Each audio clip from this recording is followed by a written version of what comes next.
بسم اللہ الرحمن الرحیم۔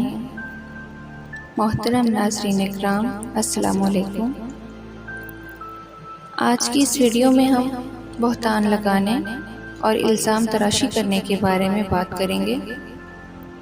ایک دفعہ کا ذکر ہے کہ غسل کے دوران مدینہ کی ایک عورت نے مردہ عورت کی ران پر ہاتھ رکھتے ہوئے یہ الفاظ کہے کہ اس عورت کے فلاں مرد کے ساتھ ناجائز تعلقات تھے۔ بس یہ بات کہنا تھی کہ اللہ تعالیٰ نے اپنی ڈھیل دی ہوئی رسی کھینچ دی۔ اس عورت کا انتقال مدینہ کی ایک بستی میں ہوا تھا، اور غسل کے دوران جو ہی غسل دینے والی عورت نے یہ الفاظ کہے تو اس کا ہاتھ میت کی ران کے ساتھ چپک گیا۔ چپکنے کی قوت اس قدر تھی کہ وہ عورت اپنا ہاتھ کھینچتی تو میت گھسٹتی تھی، مگر ہاتھ نہیں چھوٹ رہا تھا۔ جنازے کا وقت قریب آ رہا تھا، اس کا ہاتھ میت کے ساتھ چپک چکا تھا اور بے حد کوشش کے باوجود جدا نہیں ہو رہا تھا۔ تمام عورتوں نے اس کے ہاتھ کو پکڑ کے کھینچا، مروڑا، غرض جو کچھ ممکن تھا کیا، مگر سب بے سود رہا اور ہاتھ نہیں ہٹا۔ دن گزرا، رات ہوئی، دوسرا دن گزرا، پھر رات ہوئی، سب ویسے کا ویسا ہی تھا۔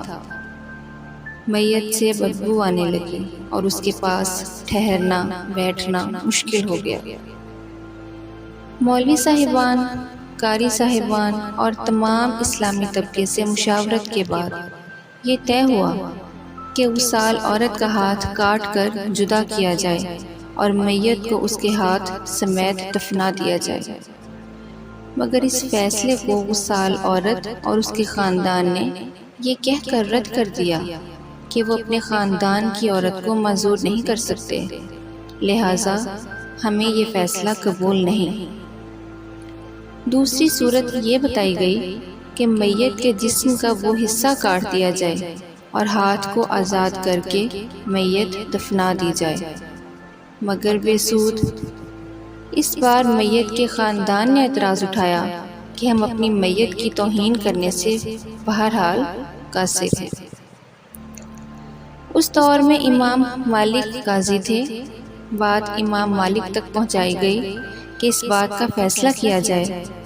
امام مالک اس گھر پہنچے اور صورتحال بھانپ کر وصال عورت سے سوال کیا، اے عورت، کیا تم نے غسل کے دوران اس میت کے بارے میں کوئی بات کہی؟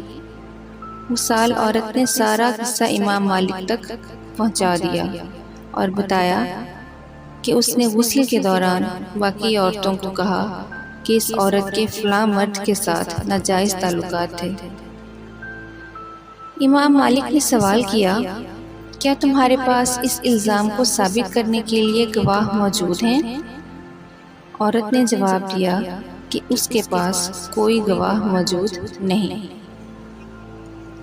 امام مالک نے پھر پوچھا، کیا اس عورت نے اپنی زندگی میں تم سے اس بات کا تذکرہ کیا تھا؟ جواب آیا نہیں۔ امام مالک نے فوری حکم صادر کیا کہ اس وصال عورت نے چونکہ میت پر تہمت لگائی ہے، لہٰذا اس کو حد مقررہ کے مطابق 80,000 کوڑے لگائے جائیں۔ حکم کی تعمیل کی گئی اور 70 بھی نہیں، 75 بھی نہیں، 79 بھی نہیں، پورے 80 کوڑے مارنے کے بعد اس عورت کا ہاتھ میت سے الگ ہوا۔ اور آج ہم تہمت لگاتے وقت ذرا بھی نہیں سوچتے کہ ہم جو تہمت لگاتے ہیں اس کا ہمیں کیا ہرجانہ بھرنا پڑے گا اور ہمارے ساتھ آخرت میں کیا معاملہ ہوگا، ذرا سوچئے گا ضرور۔ یہ قصہ زرقانی شرح موطا سے پیش کیا گیا۔ امید کرتی ہوں کہ آج کی یہ ویڈیو آپ کے سبق کے لیے بہت اچھی ثابت ہوئی ہوگی۔ دوسرے لوگوں کے ساتھ بھی اس ویڈیو کو شیئر کریں تاکہ وہ بھی بہتان بازی سے بچ سکیں اور اس واقعے کو سنتے ہی توبہ کر لیں۔ اگر آپ نے ابھی تک ہمارا یوٹیوب چینل سبسکرائب نہیں کیا تو اس کو سبسکرائب کر لیں تاکہ اس طرح کی مزید ویڈیوز آپ تک پہنچ سکیں۔ جزاک اللہ۔